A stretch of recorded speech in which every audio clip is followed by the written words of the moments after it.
ఇగో ఇదొక highlight comedy విషయం ఏంటంటే, ఎవరైతే బఫర్ జోన్లో లేదు 4 దశాబ్దాల క్రితం ఇల్లు మా నాన్న నిర్మించారు, కృష్ణకాంత్ పార్క్ దిగువన ఉన్న వేలాది ఇళ్ల తర్వాత ఇల్లు ఉందని హైడ్రా కమిషన్ క్లారిటీ, బఫర్ జోన్లో ఉందని పుకార్ల నేపథ్యంలో వివరణ, ఫోటోలు రిలీజ్ చేసిన ఏవి రంగనాథ్ అంటూ చూస్తూ ఉన్నాం. సో ఆయనకు సంబంధించినటువంటి ఇల్లు కూడా బఫర్ జోన్లో ఉందని చెప్పేసి రీసెంట్గా చాలా రకాల న్యూస్లు వచ్చినాయి.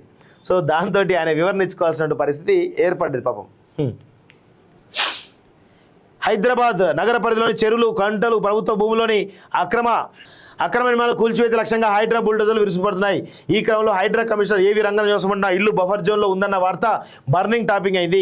ఆయనపై వస్తున్న విమర్శలు, ఆరోపణల నేపథ్యంలో ఆదివారం ప్రకటన రూపంలో క్లారిటీ ఇచ్చారు. మేము నివాసం ఉంటున్న ఇల్లు బఫర్ జోన్లో లేదు, మధురానగర్లో 4 దశాబ్దాల క్రితం మా నాన్న నిర్మించారు, కృష్ణకాంత్ పార్క్ దిగువన ఉన్న వేలాది ఇళ్ల తర్వాత మా ఇల్లు ఉంది, మా ఇల్లు బఫర్ జోన్లో ఉందని కొన్ని సామాజిక మాధ్యమాలతో పాటు పేపర్లో వచ్చిన వార్తలో ఎలాంటి వాస్తవం లేదు. ఒకప్పటి పెద్ద చెరువునే 2.5 దశాబ్దాల క్రితం కృష్ణకాంత్ పార్క్గా మార్చిన విషయం అందరికీ తెలుసు. అయినప్పటికీ చెరువు కట్టకు దిగువన 10 మీటర్లు దాటితే కిందన ఉన్న నివాసాలు ఇరిగేషన్ నిబంధనల మేరకు బఫర్ జోన్ పరిధిలోకి రావు.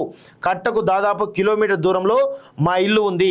మేము నివాసం ఉంటున్న ఇంటికి 1 కిలోమీటర్ దూరంలో కట్టమైసమ్మ గుడి ఉంది. వాస్తవాలు ఇలా ఉంటే తప్పుడు సమాచారంతో ప్రజలు తప్పుదో పట్టించేందుకు కొంతమంది చేస్తున్న ప్రయత్నాన్ని ఖండిస్తున్నానని ఈ ప్రకటనలో రంగనాథ్ స్పష్టం చేశారు. ఇందుకు సంబంధించిన ఫోటోలు కూడా విడుదల చేశారు ఎవరు, కమిషనర్ రంగనాథ్ అంటూ చూస్తున్నాం. సో ఆయన యొక్క ఇక్కడేమో కృష్ణకాంత్ పార్కు అంత చెరువు ఇది ఉంటే ఆయనకు దూరంలో ఇక్కడెక్కడో ఇల్లు ఉంది.